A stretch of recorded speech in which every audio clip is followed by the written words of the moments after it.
Bonjour et bienvenue dans la meilleure émission sportive de la télévision africaine. Il s'agit de Football Planet et je suis Juliette Bewa.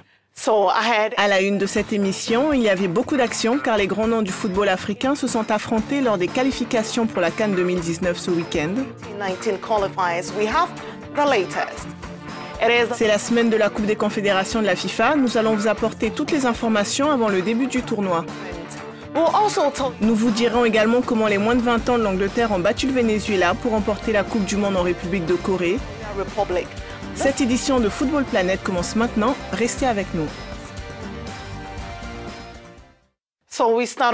Nous commençons avec la Coupe des Confédérations qui débutera ce week-end en Russie. Certaines des meilleures nations du football mondial sont déjà dans le pays pour ce qui promet d'être un tournoi passionnant.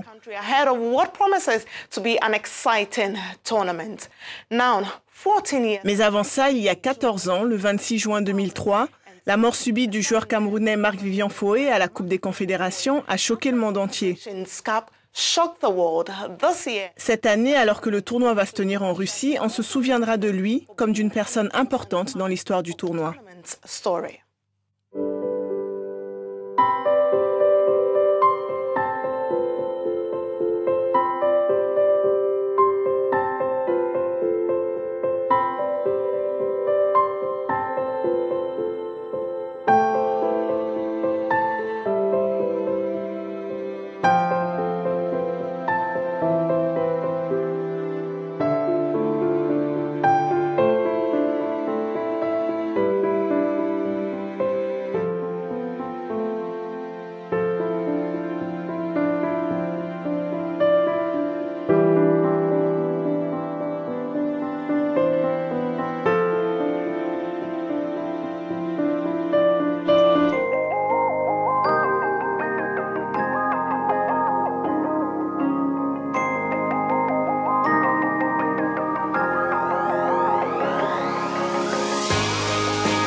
Un lion ne meurt jamais. L'héritage de Foé se perpétue grâce à l'équipe camerounaise qui participe au tournoi en tant que championne d'Afrique. Nous allons maintenant dans leur camp pour écouter le capitaine de l'équipe, Benjamin Mukondo. Who has been speaking about what it looks like for them. Je crois que c'est un honneur déjà de participer à cette compétition, de pouvoir participer parce qu'on n'y est pas encore. Et voilà, c'est un peu un symbole parce que bon, on se rappelle tous le drame qu'on a vécu avec notre grand frère, le feu Marc-Vivien Foé, qui était parti lors de cette compétition. Donc c'est un honneur. On va essayer de lui rendre hommage durant la compétition parce que ça a été un emblématique. C'est quelqu'un qui représentait valablement nos couleurs. Et déjà d'avoir gagné cette Coupe d'Afrique aussi, c'était aussi pour lui. Et qu'est-ce qu'on va faire là-bas, je sais pas, mais on va donner le maximum. On va essayer d'aller le plus loin possible, tout en étant humble, ce qui fait notre marque de fabrique depuis un moment. Mais en gros, c'est une grosse fierté et on va savourer. Alors, on vous retrouve dans un groupe dans lequel il y a l'Australie, l'Allemagne. Est-ce que vous êtes prête à relever ce challenge? Bien sûr, c'est des challenges excitants parce que c'est des grandes nations. Toutes les nations sont vainqueurs de quelque chose, ont gagné quelque chose. Donc, c'est une compétition intercontinentale parce que c'est le champion de chaque continent. Ça va être intéressant. C'est des défis à relever, de pouvoir rivaliser avec de telles nations. Ça va nous permettre aussi de nous situer, de savoir à quel niveau nous sommes, à quelle étape nous sommes pour pouvoir titiller ces nations-là. Donc, ça sera une compétition très intéressante. Mais comme j'ai dit, on ne va pas avec l'esprit de forcément la gagner, mais surtout de se confronter à de grands joueurs, à des ballons d'or, hein, à des joueurs qui nous font rêver tous les week-ends. Il n'y a pas de pression particulière. Nous, on est très très serein, on est humble. Ça a toujours été notre force. Maintenant, on va aller là-bas, on va mouiller le maillot, comme on dit. On va défendre fièrement les couleurs de notre pays, comme on le fait depuis un moment. Maintenant, comme j'ai dit, où est-ce qu'on va arriver? Je sais pas. Si je pouvais voir l'avenir, je vous l'aurais dit, mais j'en sais rien. Mais je peux vous rassurer et rassurer tous ceux qui vont m'écouter ou qui m'écoutent que on va donner tout, on va donner le maximum et essayer d'aller le plus loin possible. Merci, capitaine. Merci. Merci. Beaucoup d'assurance de la part de Benjamin Mukando. On reste sur la Coupe des Confédérations et nous sommes en ligne avec Lolade Adeoui, qui est chroniqueur pour The Guardian. Il nous rejoint depuis Sochi.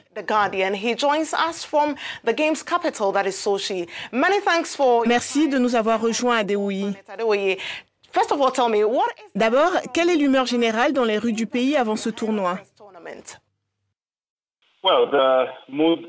L'humeur de la Coupe des Confédérations est vraiment positive. À travers cette ville, Sochi, qui accueillera environ 4 matchs, les rues sont toutes habillées et aux couleurs de la FIFA et des différentes équipes nationales. Cela vous donne effectivement l'impression qu'il y a un grand tournoi qui va se dérouler ici. À la télévision et à la radio, il y a des annonces ainsi que des autobus à travers la ville, également aux couleurs de la Coupe des Confédérations de la FIFA. J'ai rencontré des gens qui ont déjà acheté des billets pour des matchs ici à Sochi et dans d'autres villes. On ressent cette excitation que les gens ont en attendant avec impatience le grand banquet du football à travers le pays. Parlons précisément du jeu avec la dernière question. Le capitaine du Cameroun s'est dit confiant que son équipe pourrait remporter la compétition. Selon vous, quelles équipes feront une bonne impression aux fans de football? Quels sont vos paris? Eh bien, je pense que le Cameroun va être un bon représentant en tant que champion d'Afrique. Ils doivent montrer qu'ils maîtrisent l'affaire. La dernière fois qu'ils ont joué à la Coupe des Confédérations, c'était en 2003 et ils ont atteint la finale et ils ont perdu contre la France après la mort de Marc-Vivien Foé. Mais en ce moment, ils ont une équipe forte et un expert. Ils viennent à ce tournoi avec beaucoup d'enthousiasme et l'expérience de la Coupe d'Afrique 2017. La présence des joueurs basés en Europe peut aussi avoir un impact.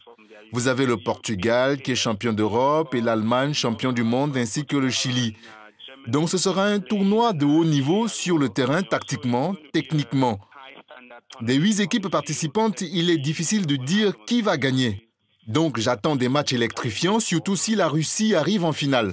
Ce sera bon pour le pays et l'équipe qui l'emportera gagnera en confiance et cela augmentera l'excitation lors de la Coupe du Monde de 2018.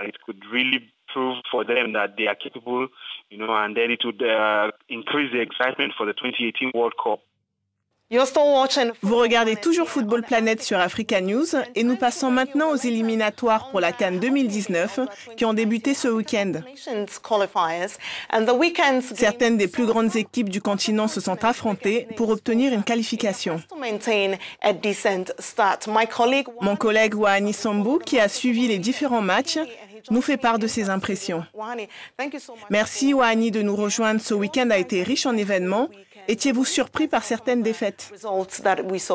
Oui, Juliette, surpris par certains résultats et celui qui m'a le plus surpris, c'est ce revers du Nigeria à domicile devant les Bafana Bafana de l'Afrique du Sud, les Super Eagles battus 2-0 donc chez eux. Et personnellement, je ne m'y attendais pas et la raison de ma stupéfaction après cette défaite à domicile repose sur les performances des partenaires de Victor Moses en éliminatoire de Coupe du Monde avec 2 victoires en autant de matchs, ce qui laissait présager un retour en force au devant de la scène continentale après qu'ils ont raté les 2 dernières éditions de la Coupe d'Afrique des Nations. Autre défaite surprenante, celle de la Côte d'Ivoire, à domicile également devant la Guinée. Oui, la Côte d'Ivoire sort d'une Coupe d'Afrique des Nations catastrophique avec cette élimination dès le premier tour. Mais moi, je les voyais supérieurs à cette équipe de la Guinée qui est en reconstruction.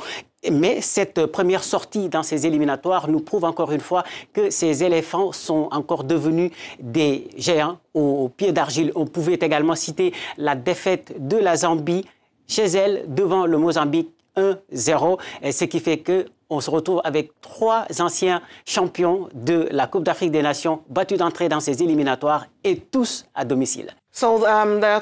Parmi les équipes qualifiées, certains entraîneurs jouaient leur premier match. Ont-ils réussi à convaincre? Oui, Juliette, c'est peut-être trop tôt pour les juger, mais ce que je retiens après cette première journée, c'est que le chantier est colossal et très complexe, surtout pour un entraîneur comme celui de la Côte d'Ivoire, Marc Wilmots, dont les débuts sur le banc des éléphants ne sont guère rassurants, plus que la déception.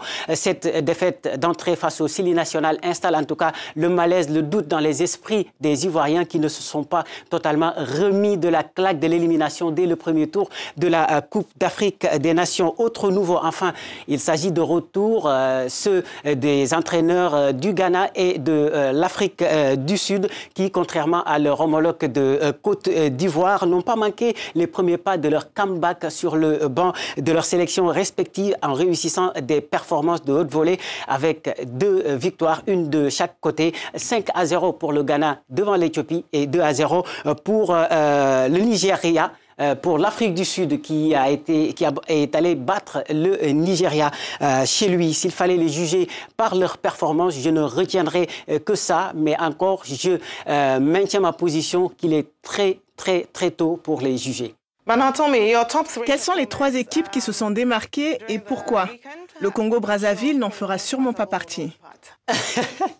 Non, pas du tout. Le Congo qui a été battu par son voisin, la RDC, n'en fait pas partie. Alors, parmi ceux qui m'ont le plus marqué, je retiens surtout la Guinée-Bissau. Pourquoi la Guinée-Bissau? Parce que ce premier succès les maintient dans le rythme des promesses de leur parcours en Coupe d'Afrique des Nations. C'était la première participation des Djurtou en phase finale de Coupe d'Afrique des Nations et plus que leur élimination dès le premier tour de la Coupe d'Afrique, je retiens surtout leur culot et la qualité de leur jeu dans ce parcours. On aurait dit que c'était peut-être un feu de paille, mais là, on semble en être très loin. Autre équipe qui encore m'a frappé dans ces éliminatoires, c'est le Burkina Faso. Après un très bon parcours lors de la Coupe d'Afrique des Nations où les étalons avaient terminé 3e, là, ils maintiennent le rythme en s'imposant à domicile devant l'Angola, 3-1. Et enfin, un joueur, un footballeur, un attaquant, l'attaquant du Sénégal, Moussa Sow, qui semble retrouver une seconde jeunesse. Il a été l'un des grands artisans de la victoire du Sénégal samedi, 3-0 devant la Guinée équatoriale, en étant l'auteur d'un doublé qui place bien le Sénégal dans la course à la prochaine Coupe d'Afrique des Nations. C'est très intéressant et je suis sûre que le second tour, qui aura lieu le 20 mars prochain, sera aussi plein de surprises. Merci Wahani pour tous ces éclairages. C'était mon collègue Wahani Johnson Sambou qui s'exprimait sur la CAN 2019. On s'éloigne des éliminatoires de la CAN et nous nous rendons maintenant en Corée du Sud, où la Coupe du Monde des moins de 20 ans vient de se terminer avec la victoire de l'Angleterre. L'équipe anglaise a battu le Venezuela et a ainsi pu remporter son premier titre de Coupe du Monde des moins de 20 ans, ce qui met fin à une attente de 51 ans pour obtenir ce trophée mondial.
C'est ainsi que nous refermons cette émission. Continuez de suivre Africa News et de faire de Football Planet votre émission préférée. On se quitte avec cet hommage émouvant au footballeur Cheick Tioté qui nous a quittés il y a quelques jours. What does Joey Barton have up his sleeve here? It's dealt with. Tioté! Incredible! Astonishing! Sensational! Newcastle United have pulled off one of the greatest Premier League comebacks of all time. Well, it's a straight fit to win any match. Arsene Wenger can't believe what he's been watching here. And boy, did he get his foot through it. It's a wonderful finish. And what an extraordinary game of football we've witnessed here this afternoon.